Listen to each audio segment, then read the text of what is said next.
जी आपके साथ और आप देख रहे हैं छत्तीसगढ़ का नंबर 1 न्यूज बुलेटिन शो। शुरुआत करेंगे इस वक्त की बड़ी खबर से। छत्तीसगढ़ में विधानसभा चुनाव की तैयारियों के बीच सूबे की सत्ताधारी पार्टी वोटर्स को रिझाने के लिए तमाम कोशिशों में जुटी हुई है और इसी कड़ी में आज कांग्रेस ने विधानसभा संकल्प शिविर का आयोजन किया। आज रायपुर के 3 विधानसभा क्षेत्र रायपुर ग्रामीण, रायपुर दक्षिण और धरसीवा विधानसभा क्षेत्र में संकल्प शिविर का आयोजन किया, जिसमें मुख्यमंत्री भूपेश बघेल, प्रदेश अध्यक्ष दीपक बैज शामिल हुए। और इस मौके पर सीएम भूपेश बघेल ने कहा कि कांग्रेस सरकार को लेकर लोगों में विश्वास है। पार्टी के इस कार्यक्रम की शुरुआत राम और कृष्ण भजन के साथ हुई। इस व्यक्ति को भी उम्मीदवार बनाया जाएगा, उसे ही विजय। हमारे राष्ट्रीय अध्यक्ष आ रहे हैं। हमारे राज्यसभा में कांग्रेस विधायक दल के कांग्रेस सांसदों के नेता हैं और बड़ी तैयारी चल रही है। अध्यक्ष जी, विधानसभा अध्यक्ष जी सब लोग गए थे, मंत्रीगण भी गए थे तैयारी देखने और कल खड़गे जी आएंगे। बहुत जबरदस्त सम्मेलन होगा।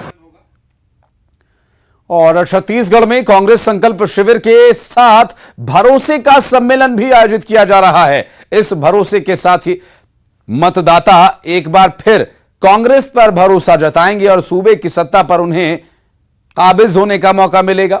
इसके लिए बीजेपी की तरह कांग्रेस भी अपने केंद्रीय नेताओं को छत्तीसगढ़ बुला रही है। इसी कड़ी में कल पार्टी के राष्ट्रीय अध्यक्ष मल्लिकार्जुन खड़गे छत्तीसगढ़ के दौरे पर आ रहे हैं। खड़गे जांजगीर चांपा में आयोजित होने जा रहे भरोसे के सम्मेलन कार्यक्रम में शामिल होंगे और उन्हें दीपक बैज ने न्योता दिया था।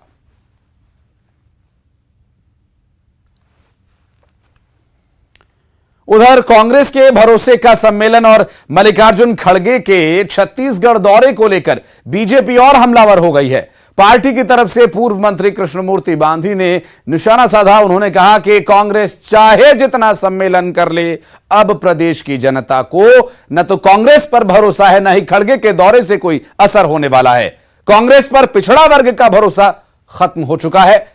छत्तीसगढ़ में शेड्यूल कास्ट वर्ग के बड़े बड़े लीडर्स और अपने आप को एससी वर्ग का मसीहा मानने वाले कांग्रेस नेताओं का जनाधार समाप्त हो गया है। चुनाव के समय खड़गे जी को लाकर एससी वर्ग के बीच उनका जनाधार बढ़ाने का कांग्रेस प्रयास कर रही है। यह प्रयोग फेल हो जाएगा। अनुसूचित जाति में कांग्रेसियों का घटता हुआ जनाधार है बड़े बड़े नेताओं को, तो माननीय खड़गे जी को ला करके एक प्रयोग है ये कि अनुसूचित जाति में घटते हुए जनाधार को बढ़ाने का एक प्रयोग मात्र है, इसके अलावा और कुछ नहीं है। माननीय खड़गे जी का छत्तीसगढ़ में दौरा में हम उनका स्वागत करते हैं।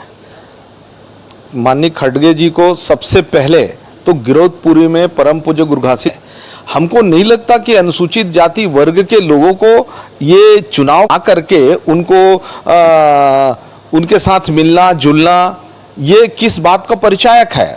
तो हमारा एक ही लगता है कि यह इससे स्पष्ट होता है कि कुल मिलाकर के अनुसूचित जाति के जो बढ़ते घटते जनाधार को फिर से बढ़ाने का एक प्रयास मात्र है, प्रयोग मात्र है ये। और बढ़ते आगे आपको बताते हैं, एक तरफ कांग्रेस वोटर्स को रिझाने के लिए तमाम कवायद में जुटी है, तो वहीं दूसरी तरफ प्रमुख विपक्षी पार्टी भारतीय जनता पार्टी ने भी सत्ता में वापसी के लिए पूरी ताकत झोंक दी है। और इसी कड़ी में पार्टी ने सामाजिक समागम अभियान की शुरुआत की और दुर्ग में आयोजित इस कार्यक्रम में प्रदेश पार्टी के तमाम आला नेता और केंद्रीय मंत्री मनसुख मंडाविया, बीजेपी पिछड़ा वर्ग के राष्ट्रीय अध्यक्ष के लक्ष्मण भी शामिल हुए। और इस मौके पर के लक्ष्मण ने प्रदेश कांग्रेस की सरकार पर जमकर निशाना साधा। उन्होंने कहा कि कांग्रेस की सरकार भ्रष्टाचार में अकंठ डूबी हुई है और इसका जाना तय है। एक बार फिर बीजेपी की सत्ता में वापसी होने जा रही है। कार्यक्रम में पिछड़ा वर्ग के प्रतिनिधियों के किए गए कामों को गिनवाया गया और उनका सम्मान किया गया। कांग्रेस जो है आज उनका पर्दाफाश हो गया। ये जो ढोंग और नाटक, ये जो तुष्टीकरण ये भ्रष्टाचार, ये वंशवाद जो राजनीति करना चाह रही है और लोगों को बंटवारा करना चाहती है, आज भारतीय जनता पार्टी आज कोई भेदभाव न रखते हुए बीजेपी शासित राज्यों में ओबीसी समाज को, अन्य जातियों को, अन्य मजहबों को किस तरह आज योजना में भागीदार दिया गया। लोगों को पता है 27 ओबीसी समाज के लोगों को केंद्र में पहली बार मंत्रिमंडल ने भागीदार दिया। उस तरह हमारा मान सम्मान गौरव बढ़ाया। उसी तरह आज अनुसूचित जनजाति लोगों को भी, आज बिरसा मुंडा का भी हो, राष्ट्रपति द्रौपदी मुर्मू को। और चुनावी तैयारी में जुटी बीजेपी हर उस वर्ग तक पहुंचना चाहती है जहां सत्ताधारी पार्टी कांग्रेस की नजर नहीं पड़ी है। पार्टी अब प्रदेश के शहीद सेनानियों के परिजनों तक पहुंच बना रही है, जिसके तहत गुमनाम स्वतंत्रता सेनानियों को याद किया जा रहा है। केंद्र की योजनाओं मेरी माटी मेरा देश अभियान के तहत शहीदों के गांवों की मिट्टी को दिल्ली ले जाया जा रहा है। वो सबके मोर माटी मोर देश अभियान की देश के जो स्वतंत्रता संग्राम सेनानी हैं, गांव-गांव में ऐसे लाखों करोड़ों स्वतंत्रता संग्राम सेनानी हुए हैं जिन्होंने आज़ादी की लड़ाई में अपना योगदान दिया है। कांग्रेस की सरकार ने कभी उनको महत्व नहीं दिया और भारतीय जनता पार्टी मोदी जी की सरकार गांव-गांव में जो लोग शहीद हुए हैं, गांव-गांव में जिन्होंने आज़ादी की लड़ाई में भाग लिया, उनको सम्मान देने के लिए मोर माटी मोर देश अभियान चल रहा है और उसके तहत स्वतंत्रता संग्राम सेनानियों का, देश के लिए अपनी जान देने वालों का, देश के लिए शहीद होने वालों का वहाँ पर स्मारक बनेगा, जिससे हमारे छत्तीसगढ़ के भी ऐसे गुमनाम स्वतंत्रता संग्राम सेनानी जो आदिवासी समाज से रहे हैं, जो पिछड़े समाज से रहे हैं, जो अनुसूचित जाति समाज से रहे हैं, जो सामान्य वर्ग से रहे हैं, उनको सम्मान देने का काम कोई अगर कर रहा है और नई पीढ़ी में आज़ादी के प्रति एक लगाव पैदा करने का काम कोई कर रहा है तो मोदी जी और उनकी सरकार करती है। सूबे की सत्ता बरकरार रखने के लिए जोर लगा रही कांग्रेस को कई मोर्चे पर चुनौती मिल रही है। एक तरफ बीजेपी चुनावी तैयारी के लिहाज से कड़ी टक्कर दे रही है, उसके केंद्र से लेकर प्रदेश तक के नेता ताबड़तोड़ अभियान चला रहे हैं और इसी बीच कांग्रेस के पूर्व नेता रहे अरविंद नेताम ने पार्टी के लिए मुश्किलें बढ़ा दी हैं। पूर्व केंद्रीय मंत्री अरविंद नेताम ने कांग्रेस से इस्तीफा देकर उसे बड़ा झटका दे दिया था।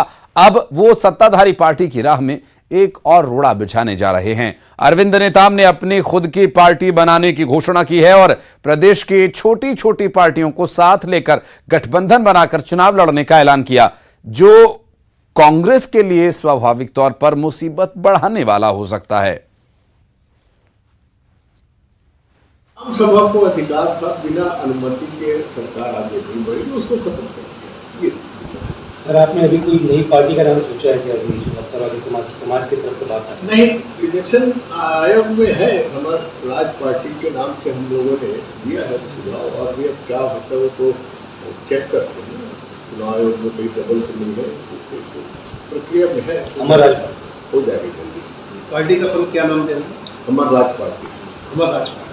सर, बस चुनाव आपने सोचा है? वो उसके बाद होता है, वो देंगे, चुनाव आयोग देंगे, कई विकल्प देंगे उसके भी। सर, बसपा ने अभी छत्तीसगढ़ में चुनाव के पहले ही 9 लोगों के नाम की घोषणा कर दी कि चुनाव लड़ेंगे हमारे, ऐसा कुछ आप लोग अभी करने वाले हैं? नहीं, परसों ये बात फीडबैक आया था तो हम उसको क्रॉस चेक करें, क्योंकि बसपा से भी हमारी बातचीत चल रही है तो क्लैश ना हो कोई सीटों पे, और मेरा ख्याल है तो ज़्यादा उसमें उनका इंटरेस्ट हमारे इंटरेस्ट में ज़्यादा क्लैश होने की संभावना नहीं है। सर, कितनी सीटों पे प्रत्याशी उतरेंगे आदिवासी समाज से? देखिए 29-30 तो रिजर्व सीट है ही, उसमें तो लड़ेंगे और उसमें भले हमारे कुछ छोटे पार्टियों के साथ में जैसे CPI के सुकमा कोंडा सीट में हम कॉम्प्रोमाइज़ कर सकते हैं, कई पूरी तय हो गया है और छोटे मोटे पार्टी है उसके साथ में हो सकते हैं, पर 30 तो ये है और 20 की जनरल सीट है जिसमें 20,000 से लेकर 80,000 तक के आदिवासी मतदाता हैं, वहाँ भी आजमाएंगे। और या तो हम अन्य समाज को भी ऑफर कर रहे हैं कि हमारी बैनर पे कोई भी समाज हो, अपर कास्ट भी हो सकता है, उसमें हम स्वागत करेंगे, हमारी वोट ट्रांसफर करेंगे, वो अपनी समाज की या जो भी उनकी अपनी ताकत है राजनीतिक सामाजिक, वो दोनों मिलकर जो भी हो सकता है। और अरविंद नेताम के कांग्रेस से इस्तीफा और अलग पार्टी बनाने की घोषणा से सूबे की राजनीति गर्मा गई है। बस्तर से आदिवासी नेता लखेश्वर बघेल ने कहा कि इससे अरविंद नेताम को बड़ा नुकसान होगा। उनका राजनीतिक भविष्य अब खत्म हो गया है। जब समय खराब होता है तो बुद्धि भी खराब हो जाती है। आदिवासी भी जो है, जो व्यक्ति को पसंद करेगा उसी को वोट करेगा। समाज कभी जो है चुनाव में लड़ाता नहीं है, तो समाज चुनाव में भागीदारी का निर्वहन करता है और वो सभी समुदाय के लोग सभी पार्टी में रहते हैं। तो इस नाते से आदिवासी समाज भी केवल सामाजिक तरीके से वोट करेगा ऐसा मुझे नहीं लगता। कुछ दशक से उनका दिन खराब चल रहा है। इधर उधर पार्टी में जा जाके कभी बसपा, कभी बीजेपी, कभी एनसीपी, इसी तरह की इनका दौर चल रहा है। अभी भी कांग्रेस में थे और पिछले समय से भानु प्रताप चुनाव समय से जो सर्ववादी समाज के नाम से उन्होंने एक कैंडिडेट खड़ा कराया था और अभी वर्तमान में और पुनः 50 सीट के लिए लड़ाने की बात तो जो कही जा रही है। एक वरिष्ठ नेता है और सबका समय होता है, उनका समय अब रह नहीं गया। और उधर जैसे ही अरविंद नेताम ने कांग्रेस से इस्तीफा देकर अपनी पार्टी बनाए जाने की घोषणा की, बीजेपी को नेताम में संभावनाएं नजर आने लगी। बीजेपी को यह उम्मीद है कि नेताम चुनाव लड़ते हैं तो इसका सीधा फायदा बीजेपी को ही मिलेगा। यही वजह है कि बीजेपी के नेता अरविंद नेताम के पक्ष में बयान दे रहे हैं। आदिवासियों के साथ धोखा है। इतने बड़े नेता अरविंद नेताम कांग्रेस के, जो सेंट्रल में भी रहे, प्रदेश में भी रहे, आज कहीं ना कहीं कांग्रेस के व्यवहार के कारण वो कांग्रेस को छोड़ दिए। अंबिकापुर पहुंचे पूर्व नेता प्रतिपक्ष और बीजेपी नेता विष्णुदेव साय ने प्रेस कॉन्फ्रेंस कर केंद्र की मोदी सरकार के चावल खरीदने के फैसले पर खुशी जाहिर की। उन्होंने कहा कि मोदी सरकार छत्तीसगढ़ से इस साल 86,50,000 मीट्रिक टन चावल खरीदेगी, जिससे प्रदेश के किसानों को सीधा लाभ होगा। देश के यशस्वी प्रधानमंत्री श्री नरेंद्र मोदी जी ने इस साल छत्तीसगढ़ से 86.5 लाख मीट्रिक टन चावल खरीदने का निर्णय लिया है। ये छत्तीसगढ़ के किसानों के लिए बहुत बड़ा सौगात है। इसका मतलब कि छत्तीसगढ़ के किसानों का 1.30 लाख मीट्रिक टन धान को मतलब चावल के रूप में भारत सरकार लेगी, जो कि छत्तीसगढ़ के किसानों के लिए बहुत बड़ी सौगात है। तो आज आप लोग के माध्यम से छत्तीसगढ़ और सरगुजा संभाग के किसानों की तरफ से हमारे देश के यशस्वी प्रधानमंत्री को धन्यवाद ज्ञापन करना, यही आज के प्रेस वार्ता का विषय था। सीएम भूपेश बघेल ने पूर्व मंत्री और बीजेपी नेता बृजमोहन अग्रवाल पर उनके बयान पर पलटवार किया और उन्होंने कहा कि बृजमोहन अग्रवाल बौखला गए हैं, आजकल वो कुछ भी बोल रहे हैं। मुख्यमंत्री ने उनके बयान को बीजेपी की संभावित हार की हताशा करार दिया। पीछे चल रहे हैं, हम लोग आगे आगे चल रहे हैं।